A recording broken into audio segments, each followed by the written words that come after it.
Bonsoir à tous, merci de nous rejoindre dans BBC Info. Voici les titres de cette édition. Au Soudan du Sud, l'ONU craint un génocide. Plusieurs régions du pays seraient le théâtre d'une épuration ethnique selon un rapport de l'organisation. Les carburants sales bannis du Nigeria, les autorités ont interdit leur importation comme moyen de lutte contre la pollution de l'air. Et puis football, le miracle de Barcelone. L'équipe a remonté un déficit de 4 buts pour éliminer le PSG en Ligue des Champions et entrer ainsi dans la légende. Le Soudan du Sud est au bord du génocide. C'est ce que révèle un rapport des Nations Unies. L'organisation accuse les forces gouvernementales et les milices de mener des attaques à caractère ethnique contre des civils, tout en utilisant la guerre civile comme un écran de fumée. Mais le gouvernement sud-soudanais nie que le pays soit le théâtre d'un nettoyage ethnique. Olivier Weber.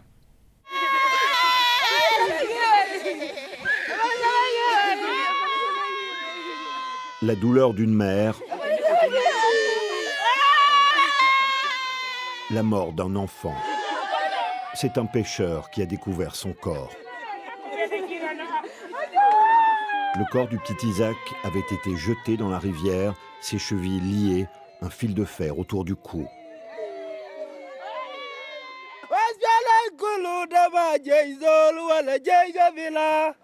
Les forces gouvernementales contrôlent la ville de Yei. La guerre civile a gagné il y a peu cette partie du pays où les différents groupes ethniques vivaient jusqu'alors en parfaite harmonie. Dans ce quartier désert, les maisons ont été brûlées. Les soldats affirment qu'il s'agirait d'accidents ou de feux de forêt. Notre mandat est d'assurer la sécurité des civils, dit ce soldat. La réalité est tout autre selon les témoignages de ceux qui acceptent de parler. Leur identité a été dissimulée pour les protéger. La sœur de cet homme a été attaquée par 3 soldats. Et qui l'a violée ? Les soldats du gouvernement. Elle est certaine que c'était les forces gouvernementales. Ça arrive souvent à Yei ? Oui, elle en est certaine. Ça arrive souvent, il y a des enlèvements, des viols, des meurtres. Les 2 parties adverses dans le conflit ont été impliquées dans des atrocités. Mais les accusations recueillies par la BBC concernent toutes les forces gouvernementales. Il n'y a pas de tuerie ou de viol, assure le commandant en chef. Tout soldat qui le fait est arrêté. Les seuls gens que nous combattons sont les rebelles. C'est là qu'il y a des morts. Nous ne tuons pas nos propres civils dans notre propre pays. Pourtant, la population continue de fuir Yei. En 8 mois, 1 demi-million de personnes ont fui le Soudan du Sud plutôt que de vivre sous le joug de l'armée. Derrière les tueries, une dimension ethnique profondément dérangeante. Les gens sont tués à cause de leur ethnie. C'est pour cela que l'ONU a mis en garde que tout ceci pourrait se terminer en génocide. Le Nigeria respire mal. 4 villes du pays font partie du top 20 des cités les plus polluées du monde. Pendant des années, le Nigeria a importé des combustibles dits sales pour faire marcher ses véhicules et alimenter ses générateurs.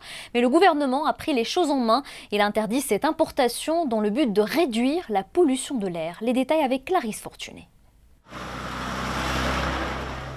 Vous la voyez, vous la sentez, vous pouvez même la goûter. Lagos étouffe dans une fumée de carburant sale. Un calvaire pour les vendeurs de rue. Parfois, je me sens malade et je ne sais pas pourquoi. Ça m'inquiète. Aujourd'hui, par exemple, je tousse. J'espère que c'est pas grave. L'essence que les gens achètent ici contient 300 fois plus de soufre que la limite légale en Europe. Mais les autorités veulent s'attaquer au problème et interdire les carburants sales d'ici à l'été. Cela va envoyer un message clair aux importateurs de carburants sales. Ce qu'il manque dans le système nigérian de gouvernance, c'est la confiance. Si le gouvernement veut regagner la confiance des gens, il doit prendre ce genre de mesures dans l'intérêt de la population. Même avec une telle interdiction, les experts estiment qu'il faut faire plus pour prévenir une crise sanitaire. On se dirige vers une épidémie de troubles respiratoires, de maladies cardiovasculaires et de maladies chroniques des poumons, comme les emphysèmes. Notre système de santé actuel sera incapable de le gérer. Le carburant sale est bon marché, mais si l'interdiction fonctionne, elle contribuera à épurer l'air du Nigeria. À terme, ce sera beaucoup moins coûteux. Direction maintenant le Maroc. Le premier forum des femmes journalistes d'Afrique se tient cette semaine à Marrakech. Il regroupe une centaine de professionnels de l'information venus de 27 pays. Samira Setaïl est directrice de l'information de la chaîne marocaine 2M, organisatrice de l'événement. Nous sommes journalistes, nous avons un pouvoir d'influence sur les opinions publiques. Donc l'Afrique, ce n'est pas que la famine, l'Afrique, ce n'est pas que le sida, l'Afrique, ce n'est pas que des conflits armés, que des guerres. L'Afrique, c'est d'abord beaucoup de talent. Restons dans la région en Tunisie. La compagnie aérienne nationale tunisienne a annulé tous ses vols jusqu'à nouvel ordre en raison de vives tensions entre pilotes et techniciens. BBC Soir vous expliquera pourquoi à 18h GMT sur BBC Afrique en radio. BBC Soir est présenté par Atta Ali Aebla. Et puis le reste de l'actualité, c'est en bref et en images. Renforcement des troupes américaines en Syrie. Les États-Unis ont déployé plusieurs centaines de Marines dans le pays pour appuyer l'offensive sur la ville de Raqqa, bastion du groupe État islamique. Un supplément de 400 personnes aurait été envoyé ces derniers jours, selon le porte-parole de la coalition. Ce déploiement s'ajoute à 500 militaires américains déjà présents en Syrie. L'immigration illégale en baisse aux États-Unis depuis l'arrivée de Donald Trump. Le nombre de personnes qui tentent d'entrer clandestinement dans le pays semble avoir chuté au cours des premières semaines de la nouvelle présidence. Une baisse de 40% selon John Kelly, le secrétaire américain à la sécurité intérieure. 3 jours de deuil national décrété au Guatemala après la mort de 22 adolescentes dans l'incendie d'un foyer d'accueil. Elles étaient âgées de 14 à 17 ans. Le bâtiment construit pour 400 résidents était habité par 800 personnes. L'établissement est accusé d'abus sexuels et de mauvais traitements. Parlons à présent de cette affaire qui suscite une vive émotion en Australie. Un quadragénaire a été inculpé de plus de 900 actes pédophiles. Il se faisait passer sur les réseaux sociaux pour la star de la pop Justin Bieber.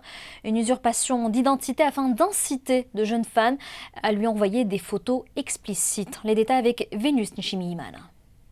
Il est l'une des plus grandes stars de la pop avec une armée de quelques 100 millions de fans.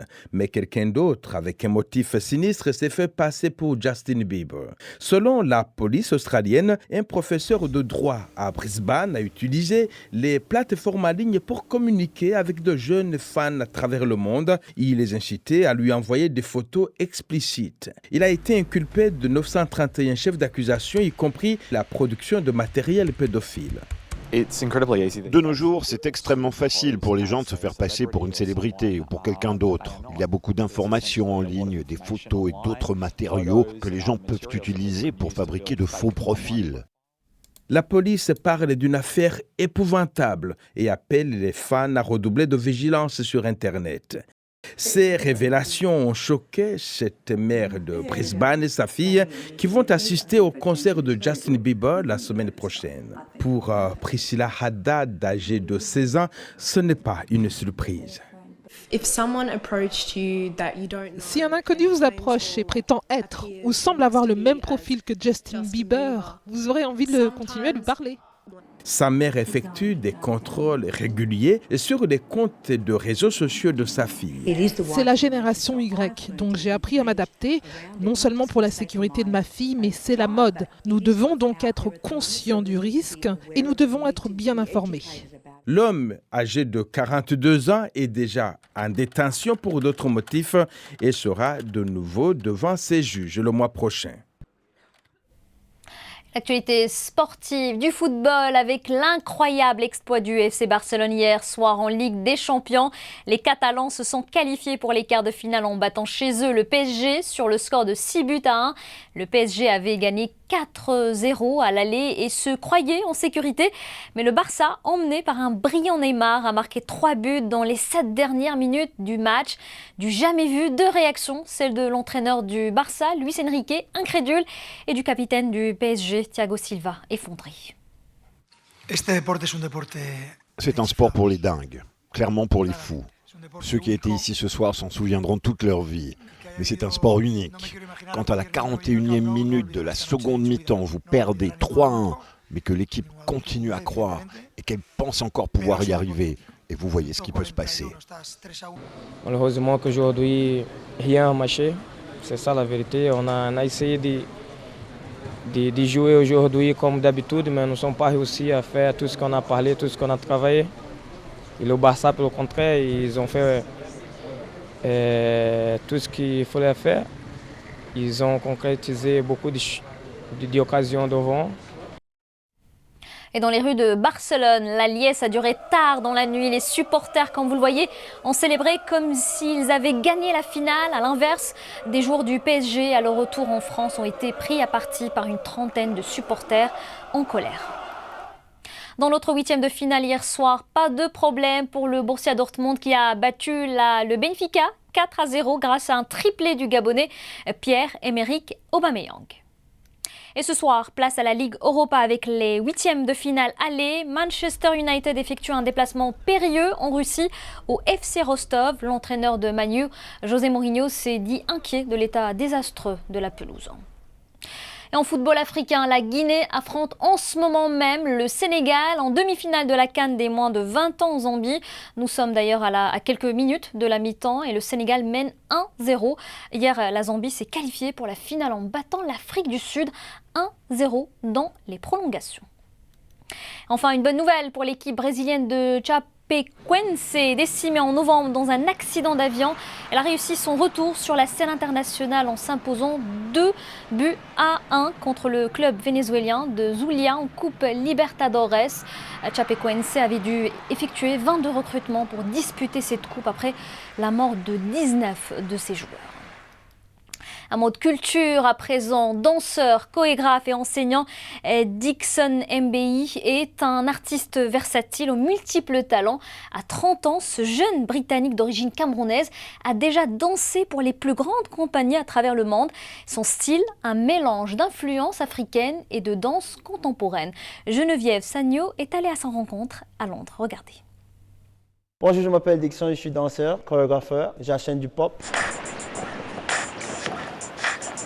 Dixon Mbei est l'un des danseurs les plus polyvalents de sa génération. Il s'est produit sur les scènes les plus emblématiques du monde, aux côtés d'artistes de renom. Mais la passion de Dixon a commencé à 19 ans, quelques années après avoir quitté le Cameroun. Quand j'ai commencé, c'était vraiment dur pour les danseuses. Et mon père me disait que tu ne peux pas faire la monnaie avec ça, ce n'est pas une carrière pour être vraiment respecté. Mais ça m'a poussé, ça ne m'a pas gêné pour le faire. Je suis venue rencontrer Dixon dans un studio du nord de Londres. Seulement aujourd'hui, le professeur, c'est lui et la classe a commencé. Il espère inspirer avec sa passion, son style unique. C'est de la danse de rue, c'est du hip-hop, c'est du popping.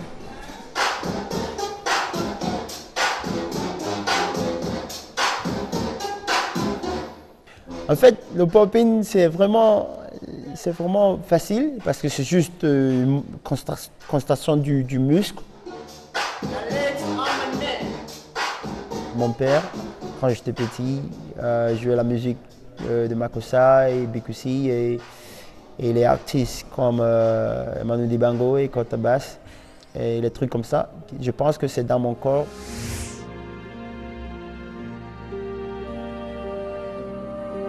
Pour l'heure, Dixon continue d'explorer la danse contemporaine, classique et urbaine, car pour lui, en danse, il n'y a pas de frontières. Et avant de refermer ce journal, regardons cette vidéo filmée en Arkansas, aux États-Unis. Un jeune automobiliste arrêté par la police prouve qu'il n'est pas ivre en réalisant quelques jongles. Tout a commencé lorsque des policiers en patrouille ont remarqué un véhicule qui avançait lentement. Ils ont pensé que le conducteur était ivre et l'ont arrêté. Alors pour prouver qu'il était bien sobre, le jeune conducteur a sorti quelques massues de sa voiture et a commencé à faire une démonstration de jonglage. Voilà une drôle de façon de prouver sa sobriété. Voilà, donc c'est la fin de ce journal. Merci de l'avoir suivi. Bonne soirée à tous.